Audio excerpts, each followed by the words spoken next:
시간은 7시가 저 시계로는 됐습니다. 이제 5번째 5장이고, 아직 시작은 아니지만, 그래도 5장까지 생각보다는 많이 버티고 계시네요.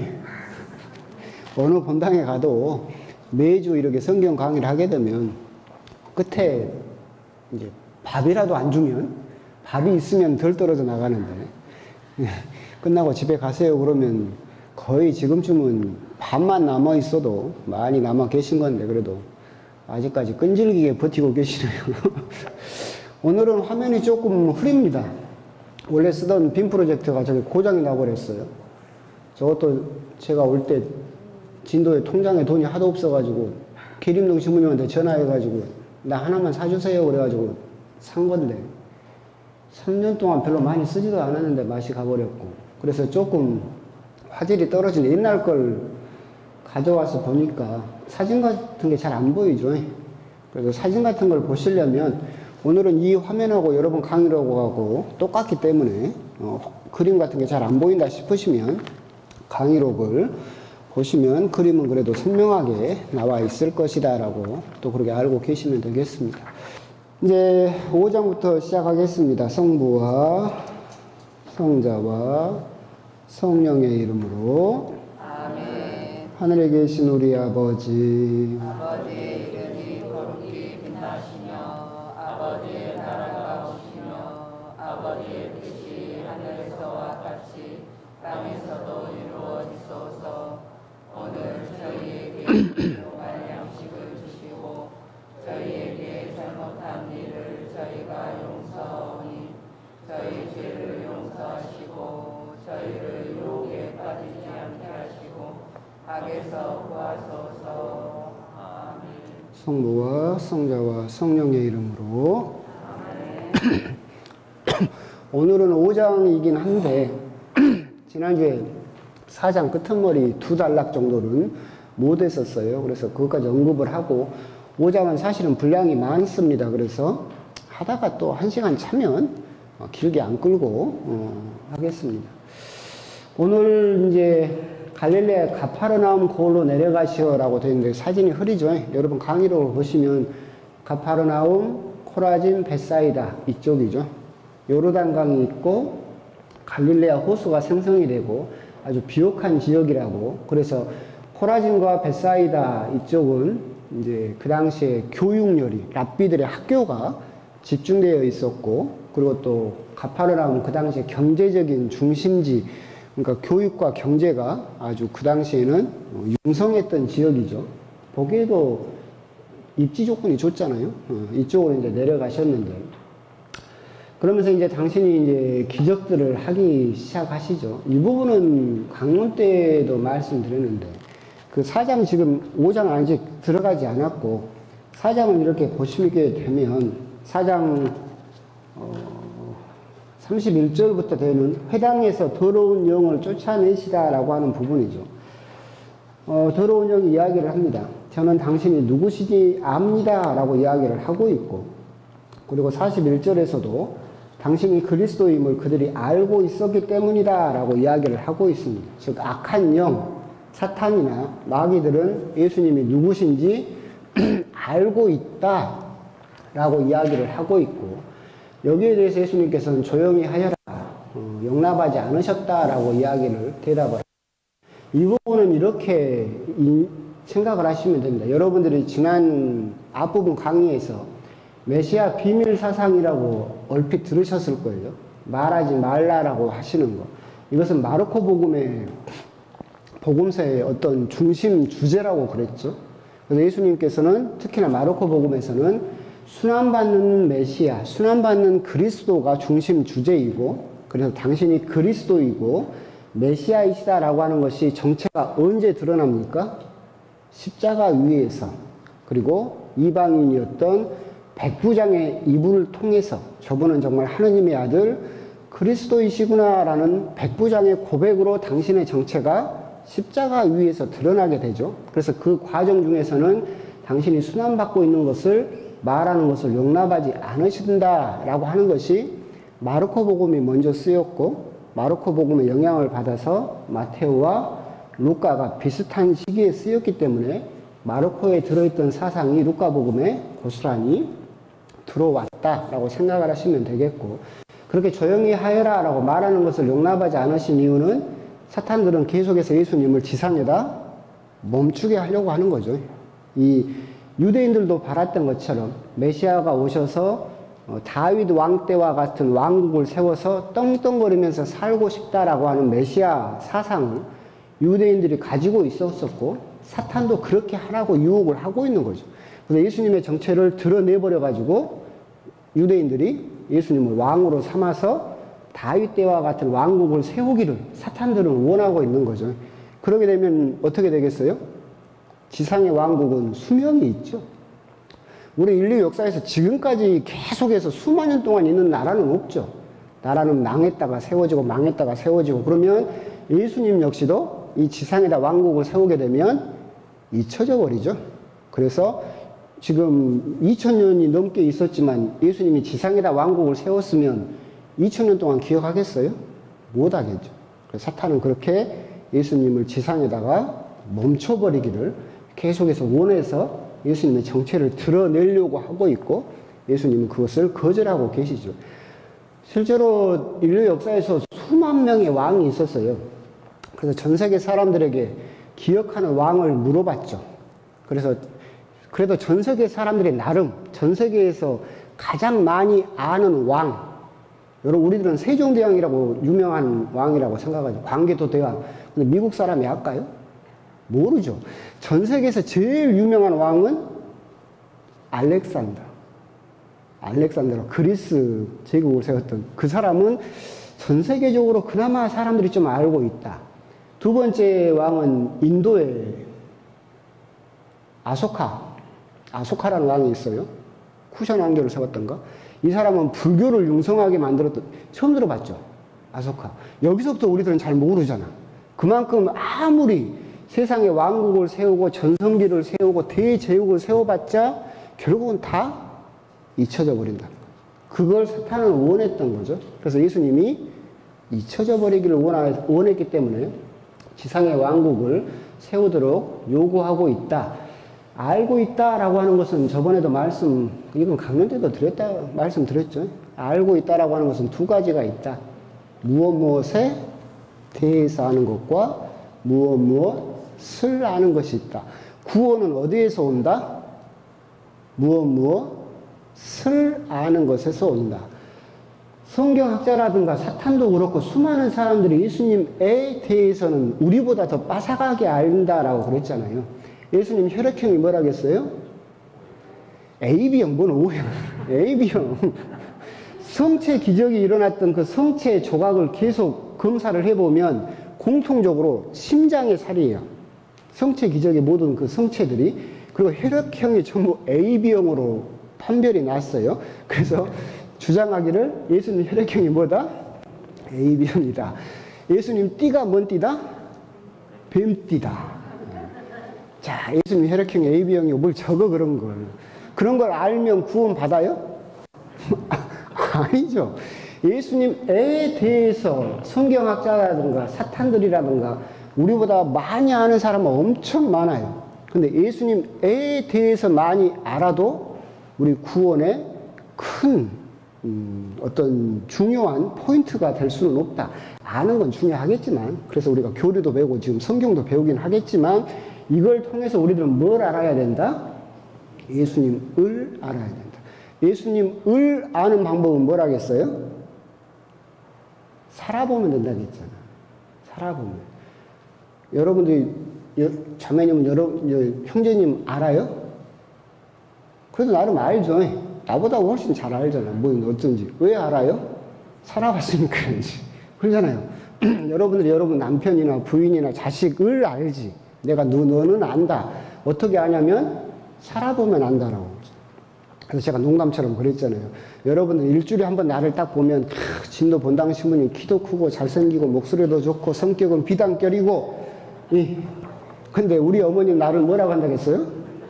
성격이 지랄 맞다고 그런다고 하지. 근데 우리 어머니는 왜 나를 알아요? 살아봤으니까. 그러니까 우리가 구원을 받기 위해서는 예수님을 알아야 된다. 그럼 예수님을 알려면 어떻게 해야 된다? 예수님하고 살아보면 된다. 그럼 예수님하고 살려면 어떻게 해야 돼요? 잠도 같이 자고 밥도 같이 먹고 일도 같이 하면 사라지는 거지. 잠자기 전에 기도하고 일어나서 기도하고 밥 먹기 전에 기도하고 밥 먹고 나서 기도하고 일하기 전에 기도하고 일하고 나서 기도하고 그렇게 살면 예수님을 내 삶으로 알 수 있게 된다. 아, 그분이 진짜로 누구시구나라고 하는 것을 내 삶의 한 켠 한 켠을 통해서 온전하게 알 수 있다라고 한다면 여러분들은 구원을 받을 수 있다. 안다라고 하는 것이 두 가지지만 우리 구원을 결정짓는 것은 예수님을 알아야 되고 그렇기 때문에 예수님하고 살아봐야 알 수 있다라고 하는 거죠. 한 장 가지고 이렇게 말이 길어지면 우리 몇 장 못 갈 거예요. 회당에 가셔서 이제 예수님께서 이제 가르치시는 내용이 나오죠. 회당은 이제 이렇게 생겼습니다. 그러니까 이게 간략적인 구도인데 표시도 이렇게 되어 있어요. 이게 다윗의 별이라고 부르는 표시예요. 삼각형이 두 개가 이렇게 되어 있죠. 다윗의 별이라고 부르는데 회당이 본격적으로 이제 전 세계의 유대인들 교회처럼 우리들의 교회처럼 세워지게 된 것은 예루살렘 성전이 파괴되고 전 세계로 유대인들이 흩어지면서 회당이라는 문화가 생겨나기 시작한 건 아니지만 본격적으로 시작되었다라고 하는 겁니다. 회당이 대충 이렇게 생겼다라고 그렇게 알고 계시면 되겠습니다. 그러고 나서 이제 막 건너뜁니다. 건너뛰고 참고 삼아서 하는 거니까. 38절을 보시면 시몬의 병든 장모를 고치시다라는 부분이 나옵니다. 시몬의 장모가 아팠어요. 심한 열에 시달리고 있었는데 예수님께서 열을 꾸짖으셔서 낫게 되고 그 장모가 예수님의 그 일행을 시중 들었다라고 하는 거죠. 이건 이제 제가 농담처럼 드리는 말씀인데 시몬의 장모가 심한 열에 시달렸다라고 하는데 병날만 하다라고 저는 생각을 해요. 화병이 나죠. 그 당시에 어부만 하더라도 그렇게 존경받는 직업은 아니었어요. 좀 이렇게 무시당하는 직업이었죠. 여러분들 성경을 보고 있으면 베드로가 배가 있었던 것 같아요? 없었던 것 같아요.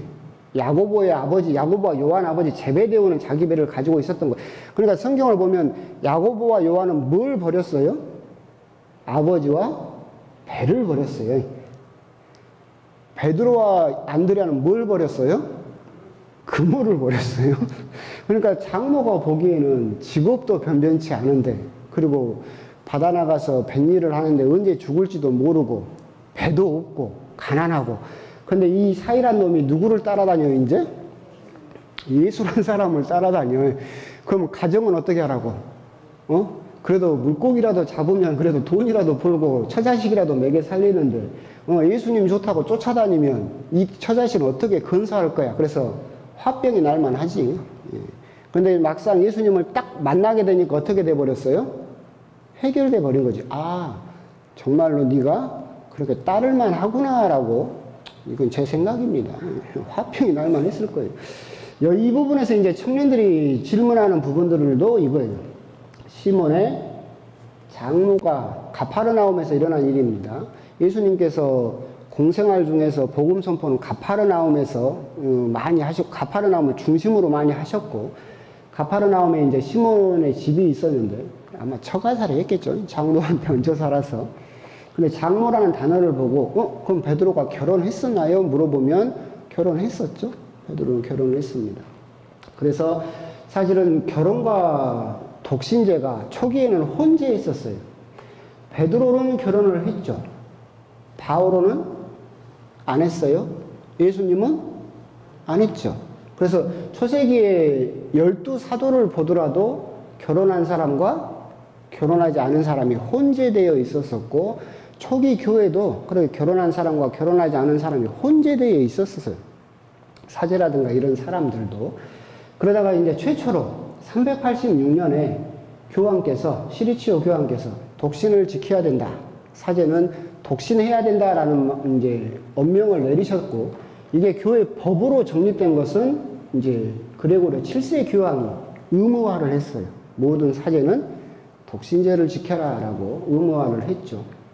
그런데 왜 이렇게 했느냐라고 한다면, 옛날에 한번 이제 임동에서 서품식인가 끝나고 동기들하고 택시를 타고 동기 집에 이제 자러 가고 있는데 택시 기사가 로망칼라고 신부 4명이 우르르 타니까 타고 가면서 결혼 생활의 장점에 대해서 얼마나 강의를 하는지, 신혼이었나 봐. 젊은 사람이면 결혼하면 뭐가 좋고 그러면서 막 낯뜨거운 막 성적인 이야기까지 하면서 신부들한테 왜 신부들은 결혼 안 하냐고 막 하더라고. 근데 우리 카톨릭은 정답은 그거 해봤는데 안 좋더라 그거야. 혼재돼 있었어요.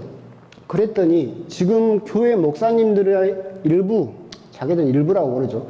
일부 교회 목사님들의 보이는 부작용이 여실히 드러나는 거죠. 결혼하니까 처자식이 생기죠. 그럼 먹여 살려야 되니까 뭐가 중요해져요?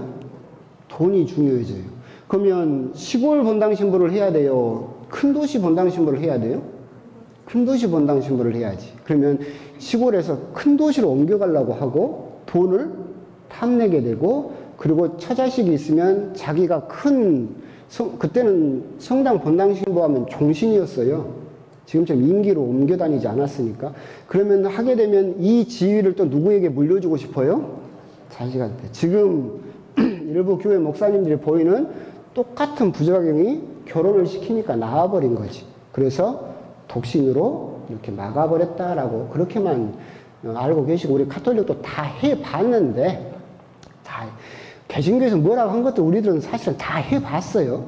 근데 부작용이 너무 심하고 교회가 썩어가기 때문에 독신제로 의무화를 했다. 동방 종교에는 아직도 헌재돼 있어요. 동방 종교에는.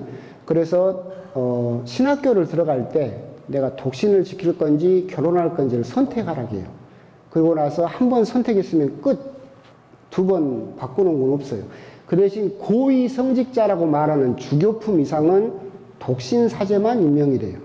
이제 그런 체제는, 그러니까 초세기 교회에 있던 그 모습을 동방 종교에는 지금도 가지고 있고, 그러니까 카톨릭은 이런 부작용들이 너무 심해서 초세기에 혼재되어 있던 것들을 독신제로 바꿨다라고 그렇게 알고 계시면 되겠습니다. 그러면서 이 장모가 이제 치유를 받게 되죠. 또 강론 때 다 했던 거예요. 치유를 받게 되자 이 장모가 치유를 받자마자 뭘 했어요? 예수님의 일행에 시중을 들었다라고 되어 있어요. 이것을 이제 우리가 기억해야 될 게 기적, 은총을 입은 자의 자세에 대해서 생각을 해야 돼요. 바오로 사도가 이렇게 이야기를 하죠. 고린도 1서에서 하나님께서는 각 사람에게 공동 선을 위해서 성령을 드러내 보여주십니다. 그러니까 하나님께서 기적과 은총을 주는 이유는 누구를 위해서 주는 거예요? 그 공동체를 위해서 주는 거예요. 너 잘되라고 주는 게 아니에요. 병을 치유를 받으면 은총은 장모가 내가 받았지, 내가 좋지. 근데 그렇게 하신 이유가 뭐예요? 공동체에 봉사하라고 그렇게 치유의 은총을 주셨던 거죠. 기적 은총을 받은 이는 그 은사를 공동체를 위해서 사용해야지 분열을 일으키는 데 사용해서는 안 된다. 나주 성모가 되었든 누가 되었든 우리 카톨릭 교회에도 무슨 치유의 은사를 받았다는 사람들도 참 많아요. 근데 그런 사람들은 교회 분열을, 자기 이름을 내세우고 자기 주장을 내세우는 일이 너무나 많다. 그렇기 때문에 기적과 은총을 입은 사람은 사도 바울의 말씀처럼 내가 이렇게 은총을 입은 이유는 나 잘 먹고 잘 살라고 하느님이 주신 것이 아니라 네가 잘 돼서 그걸 공동체에 사용하라고 너에게 은총을 주신 것이다 라고 하는 것을 이번 시몬의 장모를 통해서 우리가 묵상해 볼 수 있고 고민해 봐야 되는 그런 내용이다라고 생각하시면 되겠습니다. 그러면서 이제 잠깐의 차이긴 한데 이게 뭐냐면 4장 43절 말미에 나는 하느님 나라의 기쁜 소식을 다른 고을에도 전해야 한다라고 예수님께서 이제 본격적인 전도 여행을 떠나십니다.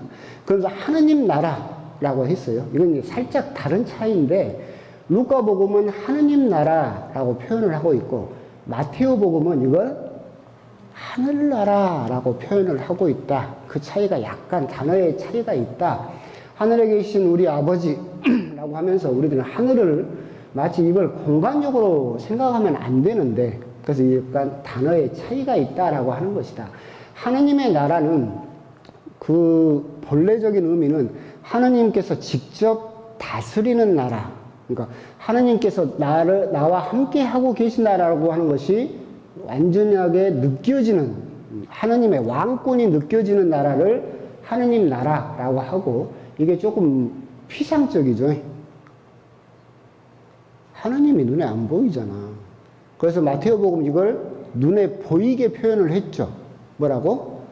하늘나라. 하늘은 보여요, 안 보여요? 보이긴 하죠. 하지만 본래의 의미는 하느님 나라다. 이 하느님 나라에서 우리가 한 가지만 기억하면 될 게 이미, 그러나 아직, 이것만 기억하시면 된다. 겨자씨와 같이, 누룩과 같이 하느님의 나라는 이미 우리 가운데 와 있다. 내가 이런 기적을 베푸는 것은 하느님의 나라가 이미 너희 가운데 와 있는 것이다. 하느님 나라는 이미 왔어요. 무슨 신천지에서 말하는 것처럼 과천에 몇 년도, 몇 월, 며칠, 몇 시에 그때서야 하느님의 나라가 내려오는 것이 아니고, 14만 4천 명이 차야만 하느님의 나라가 그때서 시작되는 것이 아니라 이미 하느님의 나라는 겨자씨처럼 누룩처럼 우리 안에서 이미 시작돼서 자라고 있다. 하지만 아직 완성된 것은 아니다. 그렇기 때문에 항상 이미, 그러나 아직이라는 그 정식이 있어요.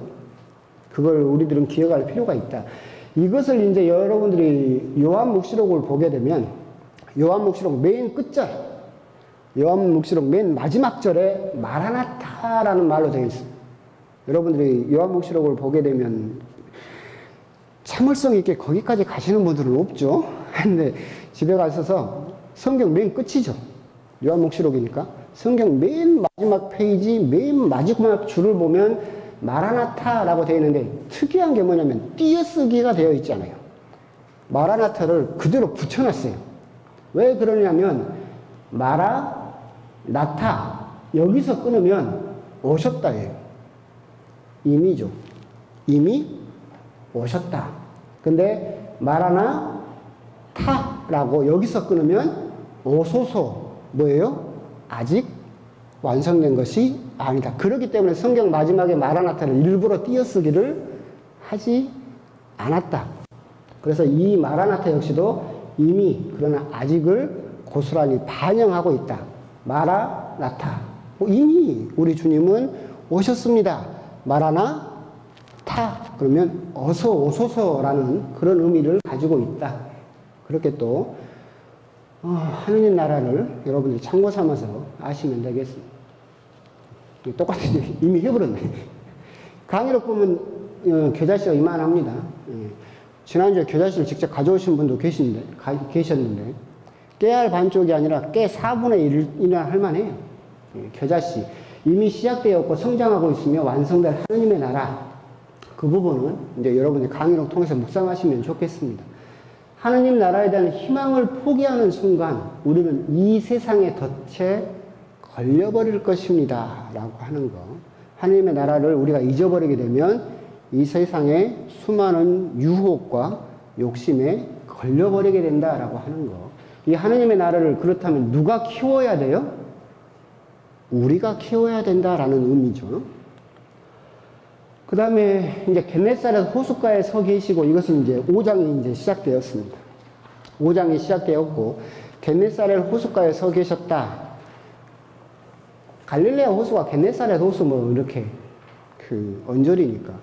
이게 이제 여러분 강의록에 있는 실제 사진입니다. 여기가 겟네사렛입니다. 여기가 이제 갈릴레아 호수죠. 바다라고 부를만 하죠. 이스라엘 사람들이 갈릴레아 바다라고도 불렀어요. 이스라엘에서 보기 힘든 지평선. 골란고는 지금도 싸움하고 있는 그 골란고니, 여기가 전쟁터. 여기가 갈릴레아 호수고, 여기가 이제 겟네사렛입니다. 여기가 오병이어. 빵 5개와 물고기 2마리로 사람 5,000명 먹이신 거. 여기가 진복 8단 외치신 산. 여기가 가파르나움, 벳사이다. 이렇게 되어 있습니다. 그러니까 5장이 시작되면 예수님이 어디쯤 계셨다는 이야기예요? 여기 계셨다는 이야기죠. 현실감 있게 하려고 지도를 넣어봤습니다. 사람들이 너무 많이 몰려드니까 시몬의 배에 오르시어 그 배에 앉으시어 군중을 가르치셨다. 아마 이런 식으로 가르치셨겠죠. 사람들이 막 밀고 들어오니까 약간 배를 띄워서 사람들에게 가르치셨을 것이다 라고 하는 점이죠. 사람들이 이제 얼마나 예수님 복음에 목말라 있었는가를 알 수 있고, 여기에서 이제 우리가 한 가지 묵상해 볼 필요가 있는 게 예수님의 가르침이 베드로의 배를 통해서 나온다는 거라고 하는 겁니다. 아까 나 시몬이 배가 없다고 했는데 여기는 배가 있네요. 내가 뭘 잘못 말했나? 배가 없어야 되는데, 가난해야 되는데. 근데 이제 베드로의 배를 통해서 나온다는 거, 이 베드로의 배, 이것이 결국 교회죠. 베드로는 초대 교황이었었고, 예수님이 우리가 교회를 구원의 방주라고 부르죠. 근데 구원의 방주가 되기 위해서는 예수님이 타고 계셔야 그게 비로소 교회가 된다. 근데 그 배가 누구 배예요? 베드로의 배, 즉 이 사도자, 그리고 초세기부터 있었던 교황이라는 그 배에 예수님이 타고 계셔서 거기서 우리들을 가르치시고 계시는 것, 그것이 바로 어떻게 말하면 정통성 있는 가르침이다 라고 하는 것을 우리가 묵상해 볼 수 있는 내용이다 라고 생각해 보시면 되겠습니다. 그러면서 이제 가르치심이 끝나자 베드로에게 이제 여러분들이 5장을 읽어보시면 깊은 곳으로 나아가서 그물을 내려서 고기를 잡아라. 다 아시는 내용입니다. 시몬이 스승님 저희가 밤새도록 했었지만 한 마리도 못 잡았습니다. 그러자 그렇지만 스승님 말씀대로 제가 그물을 내리겠습니다 했는데 그물이 찢어질 만큼 고기를 잡았죠. 그때 베드로가 극복한 거, 육신의 피로 자기 경험을 극복한 거, 자존심을 극복한 거, 그래서 예수님을 비로소 만날 수 있었다라고 하는 거. 무슨 말이냐면 육신의 피로, 보통 여기 이제 그물이 여기 이제 사진을 넣어놨는데 이게 세마, 아마로 그 당시에 만든 그물이에요. 다 보이죠? 이제 여러분들이 아는 그 투명한 그물은 1950년대에 발명된 거예요. 그 당시에는 그물을 아마나 세마로 짜가지고 엉성하게 이렇게 만들었어요. 이걸 대낮에 쫙 뿌리면 물고기들이 보고 어떻게 할까요? 가불지. 위에서 뭐 시꺼먼 것이 내려오는데 보고 잡힐 눈먼 물고기는 없죠. 그래서 보통 밤 10시부터 새벽 5시까지 밤에 가서 던지면 껌껌하니까 물고기들이 봐도 모르고 잡히겠죠. 예. 그래서 밤새워 물고기를 잡았어요. 근데 한 마리도 못 잡았다. 얼마나 피곤하겠어요. 잠도 못 자고 일은 죽으라고 했는데 성과는 없고. 그런데 예수님이 한 번 더 나가라. 그럼 여러분들은 어쩌겠어요? 피곤해 죽겠는데. 본당 신부가 직장에서 고생하고 딱 퇴근해가지고 이제 좀 쉬자 그랬는데 본당 신부가 나와가지고 성당 여기 청소 좀 하시죠. 그럼 뭐라 그래요? 에이 설마 그럴까? 전화를 안 끊으면 다행이지. 근데 베드로는 그것을 극복했죠. 선생님이 하라고 하시니까 한 번 더 해보겠습니다 라고 하는 거죠. 자기 경험 극복은 또 똑같은 거예요. 아까 자기가 그 그물을 던져가지고 밤새내 새벽까지 해봤는데 안 됐는데 이제 해가 불근히 떠가지고 그러잖아요. 누가 봐도 내가 어부 경험으로 이거 누가 봐도 안 잡힐 것인데 자기 경험을 극복했다. 자존심을 극복했죠. 베드로는 직업이 뭐예요? 어부. 예수님은 직업이 뭐예요? 목수. 바다일을 한 번도 해본 적이 없는 사람이 평생 바다일을 한 나한테 뭐라고 해요? 나가서 한 번 더 던져봐라. 깊은 데로. 야, 참 그럴 거예요. 똑같이 거꾸로 나는 평생 신부로 살았는데 형제님이 신부님 미사 때 그렇게 하시면 안 되죠. 그럼 내가 어쩔 것 같아요? 자존심 무지하게 상하지. 알도 못하면 싫은 그러겠죠? 근데 베드로는 이것도 극복했다. 이 세 가지를 극복함으로써 베드로가 왜 가장 첫 번째 제자인지, 물론 다혈질이고 실수도 많이 하고 했었지만 이 모습이 바로 첫 번째 제자의 모습을 보여주고 있다. 그렇게 또 생각하시면 되겠습니다. 깊은 데로 저 나가서 그물을 내려서 고기를 잡았더니 그물이 찢어질 정도로 많은 고기를 잡게 되었다. 베드로가 이제 예수님이 어떤 분이신지를 알게 되었고 예수님을 체험하게 되었습니다. 이제 저는 죄인입니다. 저에게서 떠나주십시오라는 고백을 하게 되는데 깊은 데로 저 나갔다. 왜 예수님은 베드로에게 다시 그잖아요. 예수님 하느님이신데 불쌍하다 또 새벽까지 고생 대충 옆에다 던져봐. 내가 그득 잡게 해줄게 라고 하신 것이 아니라 깊은 데로 다시 나갈 것을 요구하셨는가. 교황님이 하셨던 말씀하고 똑같은 거예요. 교회는 깊은 곳, 낮은 곳으로 들어가도록 부르심을 받았다. 삶을 발코니에서 관망하지 마세요. 라고 멀리 떨어져 가지고 있지 말고 그 삶의 자리. 그러니까 깊은 곳이다 라고 하면 어두운 곳이죠. 무서운 곳이고 더 낮은 곳이죠. 깊은 곳이니까. 그래서 교황님께서 참 부담스러운 분이에요. 가난한 교회. 그러니까 발코니에서 구경하는 교회로 있지 마라. 사회에 참여하고 함께하고 다른 사람의 고통에 직접 뛰어들어라 라는 교회의 모습을 예수님께서도 요구하셨고 깊은 데로 저 나가서 다시 그물을 던질 것을 요구하시는 예수님의 모습이 지금 프란시스코 교황께서 하시는 말씀과 같다. 더 깊은 곳, 더 낮은 곳으로 교회는 투신해야 된다라고 하는 모습을 우리가 또 묵상할 수 있고 생각해 볼 수 있다라고 하는 겁니다. 그러면서 이제 개인적으로도 이런 부분은 있죠. 가장 깊은 곳, 깊은 곳으로 저 나가서 우리도 내 개인도 깊은 곳으로 저 나가서 그물을 내려야 그물이 찢어질 정도로 많은 물고기를 잡게 된다라고 하는 거죠. 이건 이제 프로이드가 그린 그림입니다. 프로이드가 다 맞는 건 아니고 프로이드하고 융하고 아들러를 3대 심리학자라고 부르는데 그래도 대단한 양반이긴 한데 우리의 인식 구조, 생각은 이렇게 되어 있다라고 말합니다. 자, 원초와 초자 이렇게 하는데 우리가 인식하는 건 여기밖에 없어요. 빙산의 일각이죠. 아, 나는 누구다. 내 생각은 이렇고 어쩐다라고 하는 것은 이거고. 하지만 앉아있는 더 큰 것은 우리가 무의식이라고 부르는 여기에 담겨져 있다. 여기서 이렇게 튀어나오는 것은 언제 튀어나와요? 꿈을 통해서 이 무의식 속에 담겨있는 쾌락, 성적인 욕망, 폭력적인 성향들이 이렇게 자꾸 뛰어 올라오려고 한다. 술 먹어도 그러죠. 근데 이걸 관리하는 게 윤리의식이죠. 너 그러면 안 돼. 여기서 그러잖아요. 여기서는 이제 내 생각은 이런데 술 한잔 먹었더니 튀어나오려고 해. 하고 이걸 그냥 한 방 때려버려. 그러면 얘가 뭐라게요? 그러면 안 돼. 이 사람이 너 성당 다니는 신자가 그러면 되겠냐? 계속 억누르는 거지. 이런 구도로 되어 있다라고 하는 건데. 그래서 이제 프로이드 이야기한 건데 무의식을 알면 이게 점점 이렇게 내려가면 나를 더 많이 알게 되겠죠. 가장 깊은 곳에 있는 거. 그래서 이제 저는 그런 심리학 책도 이렇게 많이 보고 하면서 느낀 게 뭐냐면 깊은 곳에 그물을 내려야 한다라고 할 때 제가 좀 위험한 생각이긴 하지만 여러분한테 드리는 건데 여러분들이 가장 깊은 곳이 어디냐면 여러분들 가장 첫 기억이 언제예요?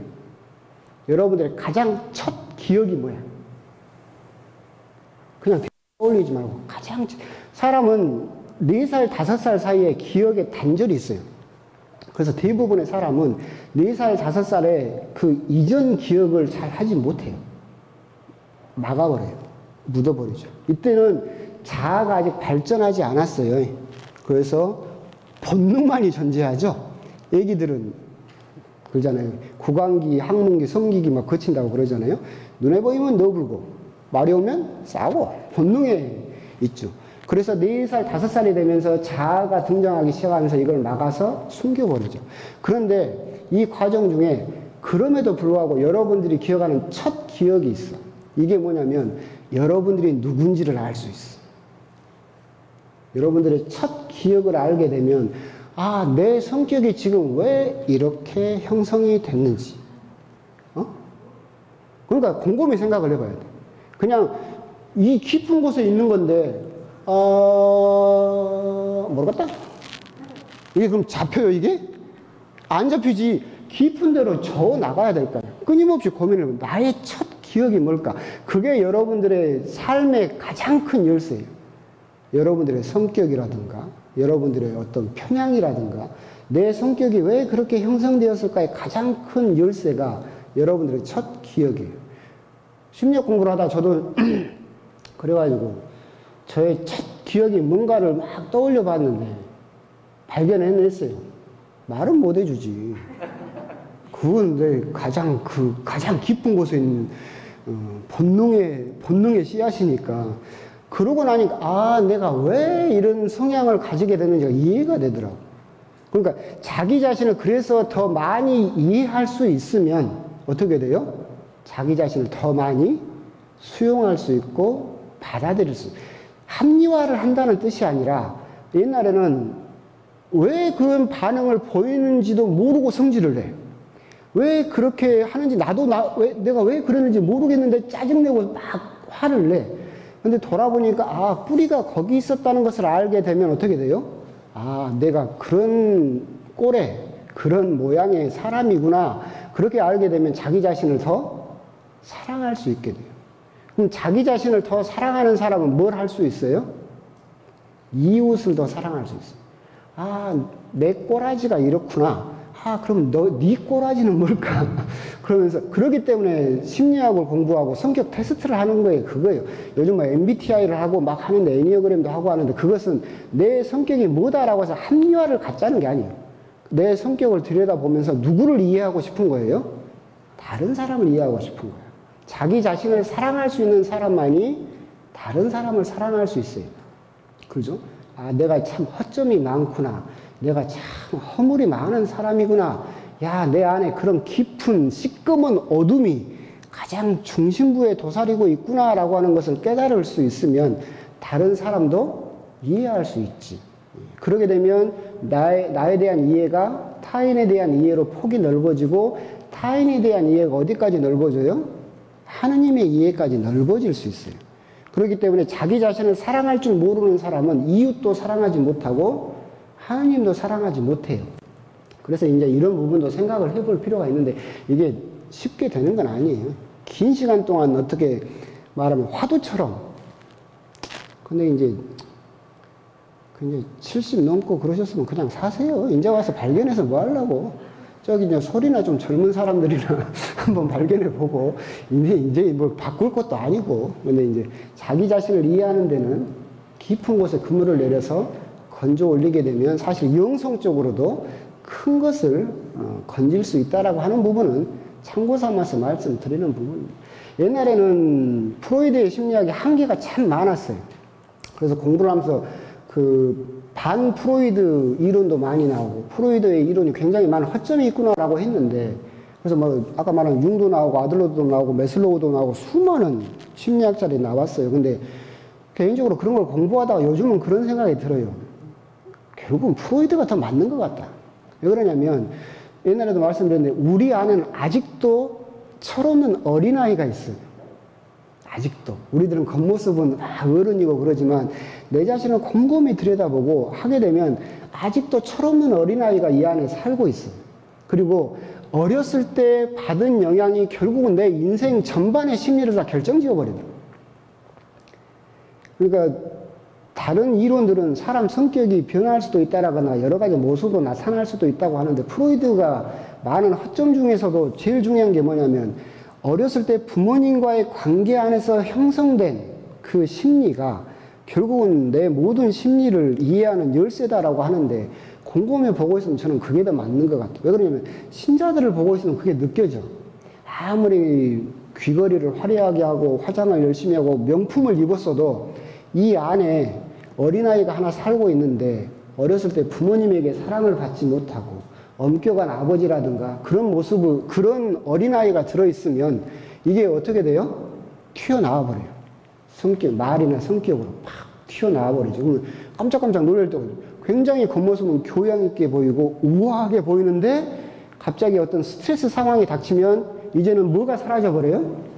얘가 사라져 버리고 이 안에 있던 4살, 5살 먹은 애기가 팍 튀어나와 버려요. 그래가지고 그때는 이제 뭐예요?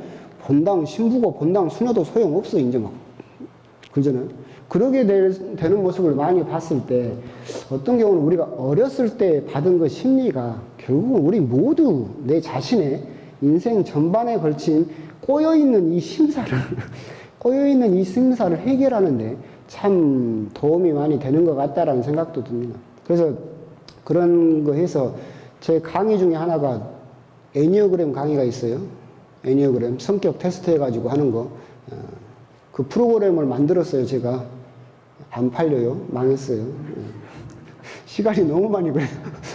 그거 이제 애니어그램 설명을 해주고 그 시험지를 나눠주고 여러분들이 막 하면 그걸 다 성격 유형을 나눠가지고 이제 다음날 또 해야 되냐. 1박 2일을 거쳐야 돼요. 시간이 너무 많이 걸려가지고 망했는데. 하여튼 자기 성격을 깊은 곳에 내려가서 그물을 내릴 수 있는 용기가 있어야 결국은 수확하는 것도 있다. 자기 자신을 이해하려고 하지 않고 얕은 물에서만 계속 낚시질만 하다가는 맨날 송사리만 잡다가 끝날 수도 있다. 이야기가 이것 때문에 길어졌습니다. 그러잖아. 그렇게 많은 그물로 물고기를 잡게 되자. 그래서 베드로의 반응입니다. 저에게서 떠나주십시오. 저는 죄 많은 사람입니다. 라고 하는 거죠. 즉 신성을 접한 인간의 한계죠. 옛날에 말씀드렸지만 하느님을 보면 죽죠. 근데 저분이 정말로 하느님의 아들이시구나. 하느님께서 사람이 되셔서 오셨구나라는 걸 깨달게 되면 이분의 진실을 마주치게 되면 어떻게 돼요? 죽죠. 그래서 죄인들의 일반적인 반응이죠. 이사야서에서도 나오잖아요. 그러니까 하느님을 보게 되자 나는 이제 망했다. 죽었다. 나는 입술이 더러운 사람이다. 라고 이사야가 고백을 하죠. 그리고 어떤 신성을 보게 되는 순간, 그렇기 때문에 이제 우리가 미사 때라든가 어떤 영적인 체험을 하게 되면 눈물이 나는 이유가 그거예요. 우리가 하느님을 만나면 막 기쁠 것 같잖아요. 막 하느님 만나면 뿅 가가지고, 물론 아빌라의 데레사는 뿅 가가지고 이런 것도 동상이 있긴 하지만 보통 딱 기쁠 것처럼 생각이 들지만 하느님의 그 경험을 딱 하게 되는 순간 99%의 사람들이 우는 이유가 뭐예요? 자기 자신의 모습을 발견하게 되니까. 그러잖아요. 이제까지는 더러운 줄 모르고 살았는데 갑자기 옆에 눈부시게 빛나는 하얀색이 딱 오게 되면 어떻게 돼요? 와, 얼마나 때국물이 찍찍 흐르는구나 하는 걸 알게 되는 거죠. 그런 부분입니다. 이 부분은 이제 5장 부분인데, 시몬의 동업자인 제베데의 두 아들 야고보와 요한도 예수님을 따라갔다라고 하는 겁니다. 그래서 그 5장 10절을 보게 되면 시몬의 동업자인 제베데의 두 아들 야고보와 요한도 그러하였다. 예수님께서 시몬에게 이르셨다. 두려워하지 마라 라고 말씀을 하시죠. 여기서 나오는 거죠. 아까 베드로의 배가 누구 배란 소리예요? 이 사람이 그런 소리야. 동업자야. 그 세입자지, 세입자. 그래서 다른 복음을 보게 되면 야고보와 요한은 아버지와 배를 버릴 수 있었지만 동업자인 시몬은 그물밖에 못 버렸죠. 그 배의 주인이 이제 나왔어요. 근데 여기서 재밌는 게 뭐냐면 안드레아가 없어요. 다른 복음서에서는 모두 시몬과 시몬의 동기 이 부분에서 동기 안드레아가 호수에서 그물질하고 있었다. 시몬과 그의 동기 안드레아가 호수에서 그물을 던지고 있었다. 요한복음에는 이 그물 던지는 부분은 없어요. 하지만 안드레아가 예수님을 베드로에게 안드레아가 베드로를 예수님께 소개시켜 주죠. 그래서 이 베드로가 예수님을 만나는 순간에 다른 세 복음서에서는 안드레아가 꼭 등장을 해요. 근데 루카 복음은 안드레아가 빠져 있어요. 안 나와 있어요. 왜 그럴까요? 루카 복음은 사도 베드로의 최고 우위권을 강조하고 싶었던 거예요. 그러니까 사도 베드로와 동기인 안드레아, 그러면 조명이 누구에게 가요? 두 사람에게 가지. 안드레아에게 가는 게 두 사람에게 가지. 근데 스포트라이트를 받으려면 몇 명만 받아야 돼요? 나만 받아야지. 여러분들이 그래서 지금 누구만 보고 있어요? 나만 봐야지. 지금 강의를 하고 있는데 딴 데 보고 있으면 안 되지. 그래서 루카는 스포트라이트를 누구에게만 비추는 거예요? 베드로에게만 비추려고 하니까 일부러 누구를 빼버렸어요? 안드레아를 빼버렸다라고 하죠. 그러면서 더 재밌는 건 이런 부분이에요.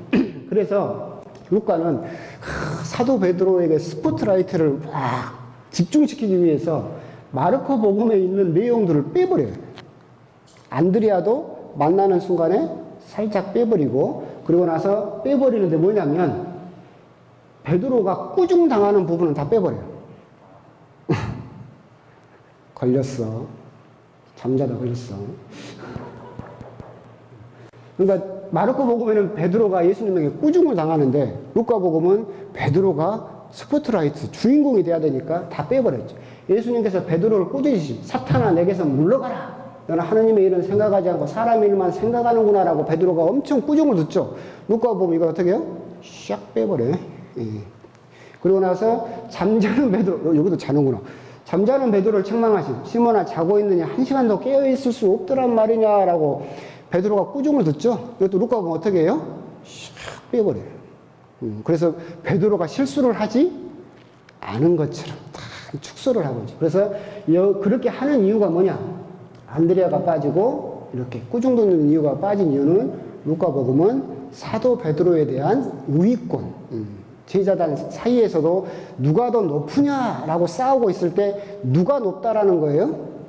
베드로다라고 집중을 하고 있다라고 하는 것을 알 수 있습니다. 예수님께서 손을 내밀어 그에게 대시며, 이 부분은 이제 나병 환자를 고치시는 5장 12절 부분, 나병 환자에게 손을 대시죠. 옛날에도 그 당시에 나병 환자는 지금과 같은 나병보다도 더 넓었어요. 피부병만 나도 나병 취급을 받았었는데, 나병 환자라고 판별이 되게 되면 어떻게 돼요? 집에서 쫓겨나고 마을에서 쫓겨나고 사람들로부터 격리를 따로 살아야 되고, 가다가 보통 사람을 만나게 되면 외쳐야 돼요. 나는 죄인입니다. 나는 나병 환자입니다. 알려야 돼요, 저 사람한테. 알리지 않으면 어떻게 돼요? 돌에 맞아 죽어요. 그 정도로 완전히 세상으로부터 격리당하던 사람이었는데, 그런데 예수님은 그에게 손을 대죠. 그 당시 유대 사람들은 상상할 수도 없어요. 만나기만 하면 피해야 되고 도망가야 되는데 예수님은 그에게 손을 대시면서 낫게 해주시죠. 즉 율법보다는 사랑이다. 피부병에 관한 법에서는 접촉하지 말라고 되어 있죠. 절대 사람하고 접촉해서는 안 된다. 보는 것도 안 된다라고 했는데 예수님은 사랑을 선택하셔서 그 사람에게 손을 대셨다. 그렇기 때문에 지금 병자 성사도 두 가지가 가장 중요해요. 그러니까 성사라고 하는 것은 눈에 보이지 않는 하느님의 은총을 눈에 보이게 해주는 것이 성사예요. 그러니까 우리가 하느님의 은총이 눈에 보이지 않죠. 예를 들면 세례성사, 세례성사에서 받는 가장 큰 은총이 뭐예요? 하느님의 자녀로 다시 태어난다. 죄의 용서를 받는다. 눈에 보여요? 안 보이죠. 그걸 눈에 보이게 해줘요. 뭘 통해서? 물을 통해서. 그래서 성사는 항상 그렇게 진리와 형상처럼 말씀과 물질로 구성이 되어 있어요. 병자성사도 똑같아요. 병자성사는 기름을 발라서 그 사람을 낫게 하는 기도인 안수기도, 접촉으로 이루어져 있죠. 예수님께서 하셨던 것을 고스란히 이어서 그렇게 되어 있다. 결국 이러면서 우리가 생각해 볼 수 있는 것은 거룩하다라고 하는 것은 부정한 것을 피하는 데 있지 않고 그것을 만져서 치유하는 데 있다. 그러니까 사마리아 사람, 그 착한 사마리아인 비유 보면 어떤 사람이 강도를 만나서 쓰러져 있었었죠. 그러자 사제가 가다가 피해서 갔죠. 왜 그러냐면 시체와 접촉을 하게 되면 나도 부정한 사람이 되니까. 그래서 내 거룩함을 뺏기기 싫으니까 피해갔죠. 레위인도 피해가죠. 근데 예수님께서 보여주시는 것은 뭐예요? 거룩하다라고 하는 것은 너희들이 생각하는 것처럼 시체라든가 나병이라든가 그렇게 더럽다고 생각하는 것을 피한다고 해서 거룩해지는 것이 아니다. 진정한 거룩함은 그것을 만지는 거. 그죠? 그러니까 데미안 성자라든가 그 나병 환자들 속으로 뛰어들어서 그분들과 살았던 수많은 성인들도 있었잖아요. 그분들을 우리가 거룩하다고 하는 이유도 똑같죠. 거룩함은 그저 피한다라고 해서 거룩해지는 것이 아니라 그 사람들 속에 들어가서 만지고 치유하는데 거기에서 드러난다라고 하는 거죠. 이 부분에서 이제 우리가 묵상해 볼 수 있는 부분이 이 그림인데, 이 그림은 이제 보통 여러분들이 절에 가시면 이렇게 탱화 그 사찰에 이렇게 그림으로 그려져 있는 경우도 많이 있어요. 시무도 또는 시부도라고 부르는 그림이 10개예요. 그래서 이제 소를 찾아가는 과정이에요. 이 소가 이제 보통 말하는 게 자기의 진성, 자기 진짜 자아라고도 이야기를 하고 도라고도 이야기를 하는데, 그래서 소를 찾는다, 소를 만진다, 소를 탄다, 소와 논다, 뭐 소를 잇는다, 막 10가지 과정이에요. 그래서 시부도라고 해요. 그런데 로마에서 저도 이거 레포트 써가지고 이거 되게 고생한 게 불교 용어를 이태리 말로 번역을 하니까 사전에도 없어. 그래가지고 내가 이 단어 만드느라고 힘들었었는데, 마지막이 이제 뭐냐면 이 모든 도를 다 깨치고 나서, 불교에서도 그래요. 마지막 거룩한 단계가 입전수수라고 해서 시장통으로 다시 들어가는 거예요. 그러니까 거룩함은 산속으로 피한다고 해서 거룩해지는 것이 아니다. 우리가 생각하는 것처럼 거룩해지려면 산에다가 뭘 짓고 사람들을 피해서 거기에서 살고 막 해야만 거룩해지는 것이 아니고, 입전수수처럼 깨달은 스님들은 세상 속으로, 시장통 속으로 들어가는 것처럼 예수님께서도 진짜로 거룩한 것은 접촉, 만지는 데서, 그 사람 속으로 들어가는 데서 거룩함이 드러난다라고 하는 것을 우리가 생각해 볼 수 있겠죠. 그래서 보통 이걸 세간, 출세간, 성과 속의 대결이라고 말해요. 우리 가톨릭도 있고 불교도 있죠. 거룩한 삶을 살고 싶다라고 해서, 아니 근데 그분들이 거룩하지 않다는 건 아니에요. 그러다 큰일 나요. 거룩해요. 근데 잘못된 생각을 할 수가 있다. 산속으로 들어가고 사람들을 피하고 담을 쌓고 살아야만 거룩해질 수 있다라고 생각하는 것은 예수님이 가르치시는 바가 아닐 수도 있다. 그런 부분을 우리가 생각해 볼 필요가 있겠다. 그래서 진정한 거룩함은 세상 속으로 들어가서 그 사람을 만지는 데서 드러난다라고 하는 것을 아울러서 생각할 수 있는 부분입니다. 중풍병자를 고치시다 부분까지만 하겠습니다. 시간이. 그러다가 이제 예수님께서 중풍병자를 고치십니다. 4명의 친구가, 이 부분은 잘 알죠. 들것에 들고 지붕을 뜯고 내려보내죠. 이런 식으로 그림이 희미하게 나면 강의록에 있어요. 지붕을 뜯고, 그래서 중풍병자를 내려보내면서, 그러자 예수님께서 누구를 칭찬하신다고 했어요? 친구들, 그들의 믿음을 보시고 누구를 용서해요? 중풍병자를 용서하시죠. 아주 묵상할 만한 주제입니다. 근데 재밌는 부분은 여기서 루카의 그 오류가 있어요. 루카복음은 원래 대상자가, 그러니까 루카 본인은 아니지만 그 대상자가 유대인들이 아니었어요.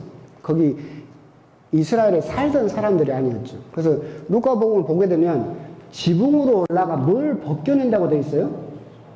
루카복음 보시면 그렇게 되어 있어요. 기와를 벗겨내고라고 되어 있어요. 근데 이스라엘 집은 기와가 있어요? 없어요? 없어요. 기와 있는 구조가 아니에요. 그러니까 예수님 당시의 가옥 구조는 돌이나 진흙 벽돌을 쌓아 올린 다음에 갈대나 나뭇가지와 진흙으로 덮었어요. 그러니까 여기는 건기와 우기가 있고 그렇기 때문에 우리처럼 지붕을 튼튼하게 만들 필요가 없어요. 그죠? 그래서 대부분 구조가 갈대나 나뭇가지로 그냥 대충 덮어놓고 이런 구조로 되어 있어요. 근데 루카복음은 지붕을 걷어낸다라고 되어 있잖아요. 이게 이제 약간의 오류?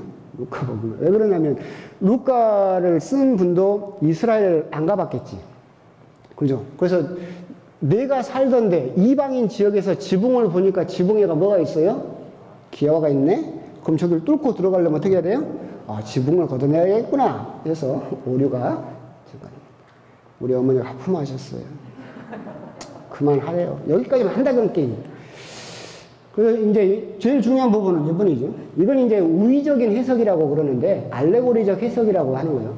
이제 남자 몇이 중풍에 걸린 어떤 사람을이라고 되어 있는데 마르코 복음은 친구 4명이 내 귀퉁이를 들고 내려보냈다라고 했죠. 근데 친구 4명의 이름이 뭐라겠어요?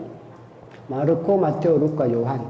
복음서가 우리들을 실어 날라서 누구를 만나게 해준다? 예수님을 만나게 해줄 것이다. 그리고 그들의 믿음을 보시고 내 친구들의 믿음을 보고 은총은 누가 받아요? 내가 받는다. 여기서 어제 했던 강론하고 똑같죠? 나를 위해 기도해 줄 친구가 있느냐? 어제 위령의 날에도 똑같이 이야기를 했잖아요. 여러분들은 기름을 마련했느냐? 내가 중풍에 걸려서 옴짝달싹도 못해요. 나는 가고 싶은데 갈 수도 없어요.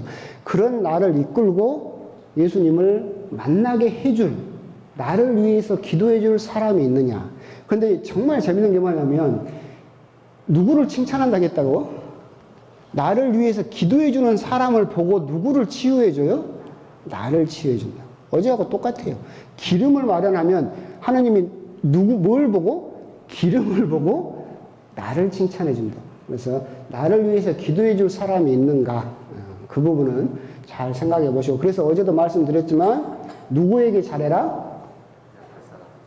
가족들에게 잘하고 그 다음에 옆에 있는 사람한테 잘해라. 고기를 사주려면 누구를 사줘라? 옆에 있는 사람을 사줘라. 술을 한 잔 사주려면 누구를 사줘라? 옆에 있는 사람을 사주라. 여러분들이 아프고 병들고 어려운 일이 있을 때 결국은 기도를 누가 해줘요? 옆에 있는 사람들이 해주지. 그러잖아요. 저기는 뭐 진도 중앙교회 신자들이 여러분을 위해서 기도해 줄 줄 알아요? 옆에 있는 사람들이 나한테 소고기 받아먹고 술 받아먹고 친하게 지냈던 그 사람들이 나를 들것에 실고 예수님을 만나게 해주시면 예수님이 그 사람의 믿음을 보고 나를 치유해 주실 것이다 라고 하는 점. 여기까지 해야 되는구나. 여기까지, 이건 그만합시다. 이거 이어지는 부분인데 다다음 주에 이어서 이거라면 이제 고단한 직장 생활하고 오셔가지고 주무시는 분들이 몇 분 계셔서 여기까지만 하고 이제 시간은 조금 됐어요. 그래서 1시간은 안 됐지만 오늘은 여기까지 하고 마무리하겠습니다. 이제 아직 5장은 다 못 끝냈지만 차근차근 8장까지 나가보도록 하겠습니다. 오시느라고 고생하셨고 뭐라도 그래도 성경 안에서 건져내시기를 바라겠습니다. 같이 기도하겠습니다. 성부와 성자와 성령의 이름으로 아멘. 영광이 성부와 성자와 성령께 성부와 성자와 성령의 이름으로 아멘. 수고하셨습니다. 매주 하는데 왜